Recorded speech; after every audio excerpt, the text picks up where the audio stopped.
नमस्कार दोस्तों, आपका स्वागत है। आज जो हम कहानी देखने वाले हैं दोस्तों, वो एक सच्ची कहानी है। ये जिस लड़के की कहानी है उसका नाम है होप।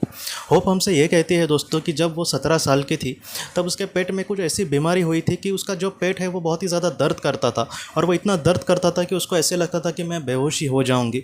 और बाद में डॉक्टर ने ट्रीटमेंट वगैरह करने की ठानी, और एक बार डॉक्टर ने ये कहा कि उसको मतलब सिर्फ दवाई से उस पर असर नहीं हो रहा था, इसको मतलब बहुत ज़्यादा उस पर इलाज करने की ज़रूरत थी। इसलिए उसको एडमिट होने के लिए कहा। और जब वो एडमिट थी दोस्तों, फिर से वैसा ही दर्द उसको अचानक एक बार चालू हुआ। और बाद में होप हमसे ये कहती है कि उसको वो इतना दर्द हो गया कि बाद में वो कहती है कि मैं मेरी जो चेतना थी वो पूरी तरीके से चली गई। और बाद में होप हमसे ये कहती है कि उसने अपने आप को एक बादलों की दुनिया में पाया। पहले तो होप को कुछ समझ ही नहीं आया कि आखिर ये सारी चीज़ें उसके साथ क्या हो रही है। अभी तो वो बेड पर थी और अभी अचानक वो वहाँ पर कैसे पहुँच गई है। और वहाँ पर जाने के बाद होप हमसे ये कहती है दोस्तों कि जैसे वो वहाँ पर सोई थी, जैसे बादलों पर वो बहुत ही अच्छे से सो रही है और उसको बहुत ही वहाँ पर शांति लग रही थी। और उसके बाद होप हमसे ये कहते हैं कि वहाँ पर उसने अपने सामने एक आत्मा को वहाँ पर देखा। उस आत्मा के चेहरे को देखा तो होप हमसे ये कहती है कि वो बहुत ही ज़्यादा पवित्र जैसे एंजल होते हैं वैसे दिख रही थी। और बाद में होप हमसे ये कहते हैं कि उसने उस आत्मा ने कहीं ना कहीं अपने जो हाथ थे वो होप के पेट में डाले, और वहाँ से वो कुछ चीज़ें निकाल रही थी।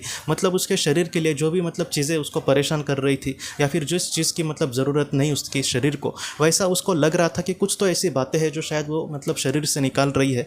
और बाद में फिर से वो काम होने के बाद 2 बार ऐसे उसने किया, और वो होने के बाद वो कहीं ना कहीं होप के उसने चेहरे पर देखा और एक ऐसी स्माइल दी।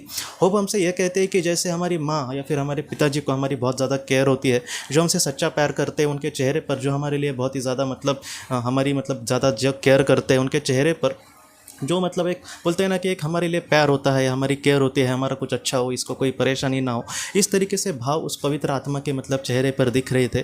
और बाद में होप हमसे ये कहते कि वो जो वातावरण था वो पूरी तरीके से बदल गया। और बाद में वो जब उसको पृथ्वी पर होश आया तब उसके पेट में वैसा ही दर्द हो रहा था। और होप ये कहते हैं कि उसको डॉक्टर उसको बहुत ज़्यादा चेक कर रहे थे उस वक्त कि आखिर ये अचानक बेहोश कैसे हो गई। और होप को ये पता चला बाद में कि उसका जो बीमारी है वो उसके जो पेट का दर्द था वो दोस्तों वो धीरे धीरे थोड़ा थोड़ा कम होते गया। और बाद में होप ने कहा कि मैं कहाँ पर थी, या फिर मैं एक अलग ही दुनिया में अपने आप को मैंने पाया। तब होप की माँ ने कहा कि तुम एकदम बेहोशी हो गई थी और तुम ठीक से सांस भी नहीं ले पा रही थी, और मैं पूरी तरीके से डर गई, और तुम्हें जो चेक कर रहे थे डॉक्टर वो भी पूरी तरीके से डर गए थे, उनको भी पता नहीं चला कि आखिर अचानक तुम्हें ये क्या हो गया। तब होप ने ये सारी जो कहानी थी वो अपने माँ को कही। उस वक्त उस पर किसी ने यकीन नहीं किया, लेकिन बाद में ऐसे कुछ केसेस देखे जहाँ पर होप के जैसे ही कुछ लोगों को अनुभव हुआ था जो बीमारी से गुजर रहे थे, तो उन्होंने इस पर यकीन किया। और ऐसी ही सेम स्टोरी दोस्तों थोड़ी बहुत इससे similar through time into healing, ये किताब जो है डॉक्टर वैनविच जी की, उसमें भी कही है कि उसमें भी कुछ ऐसे जो मरीज़ थे उनको भी ऐसा ही अनुभव मिला था कि जहाँ पर उनके शरीर से कोई आत्माएं उनके शरीर से कुछ ऐसी चीज़ें निकाल रही थी, और उसके बाद उनको ठीक थोड़ा सा लगा था।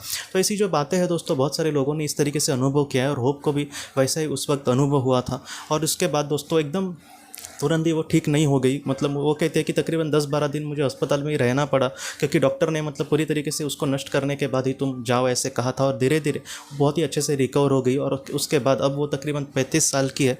तो होप ये कहते हैं कि अब तो मुझे वो ज़रा भी परेशान नहीं करती वो बातें, उसके बाद वो पूरी तरीके से ठीक हो गई। लेकिन कहीं ना कहीं होप हमसे यही कहती है दोस्तों, और ये जो कहानी है कहीं ना कहीं हमें यही सिखाती है कि हम अपने जीवन से जिस भी परेशानी से गुजरते हैं, तो हमें यही लगता है कि किसी पर हम पर ध्यान नहीं है, लेकिन हमारे जीवन में कभी कभी हम कुछ संघर्ष का चुनाव करते हैं, तो ऐसे वक्त में ऐसे परिस्थिति से गुजरना ये हमारे आत्मा के लिए कुछ बातें ऐसे वक्त में ज़रूरी होती है, इसलिए वो हमें शायद हमारे सामने आती है। लेकिन ऐसा हमें कभी भी नहीं समझना चाहिए कि हम अकेले ही है, या फिर हमारे साथ ऐसा ही होना तय है, या फिर हम पर कोई भी प्यार नहीं करता। ऐसा नहीं है दोस्तों, उस दुनिया में हमें प्यार करने वाले सच में वहाँ पर बहुत सारी आत्माएं होती है। बस कैसा है कि यहाँ पर एक संघर्ष भरी ज़िंदगी अगर हम जिएंगे तो वहाँ पर हमें उसका फ़ायदा मिल सकता है, या फिर इससे हमारे आत्मा का जो विकास है वो भी बहुत ही अच्छे से हो सकता है कि कुछ ऐसे विकास स्तर में हम आगे बढ़ जाए जहाँ पर फिर से हमें पृथ्वी पर आना नहीं पड़ेगा। इसलिए जितना हो सके पृथ्वी पर जो भी हमें संघर्ष करना पड़ता है, उसको जितना हो सके अच्छे तरीके से उसका सामना करना, एक अच्छा इंसान बन के रहना, ये जो सारी चीज़ें हैं वो हमारी आत्मा के लिए बहुत ज़्यादा महत्वपूर्ण है दोस्तों। तो दोस्तों हम अपने अगली वीडियो में किसी नए विषय को लेकर मिलेंगे। तब तक आप अपने परिवार का ख्याल रखना। आपका बहुत बहुत धन्यवाद। की रोशनी ये एक कंसल्टेंसी है जो ऐसे लोगों को मदद करने की कोशिश करती है जिन्होंने किसी अपने को खोया है या फिर जो लोग अपने जीवन में बहुत ही ज़्यादा दुखी है। जो लोग इस संस्था के साथ जुड़ते हैं उन्हें पास्ट लाइफ रिग्रेशन की ऑडियोज़ भेजी जाएगी, जिससे घर बैठे वह पास्ट लाइफ रिग्रेशन का अभ्यास कर सकते हैं। और उन्हें 5 मेडिटेशन ध्यान की भी ऑडियोज़ भेजी जाएगी और इसके साथ साथ उन्हें PDF किताबें भेजी जाएंगी जो हिंदी और अंग्रेज़ी में है, जो मोबाइल पर या फिर लैपटॉप पर आप उसे पढ़ सकते हैं। और 10 ऑडियो बुक्स भी आपको भेजी जाएंगी। तो दोस्तों, अगर आप इस संस्था के साथ जुड़ना चाहते हैं तो कृपया इस नंबर पे व्हाट्सएप मैसेज करें। आपका बहुत बहुत धन्यवाद।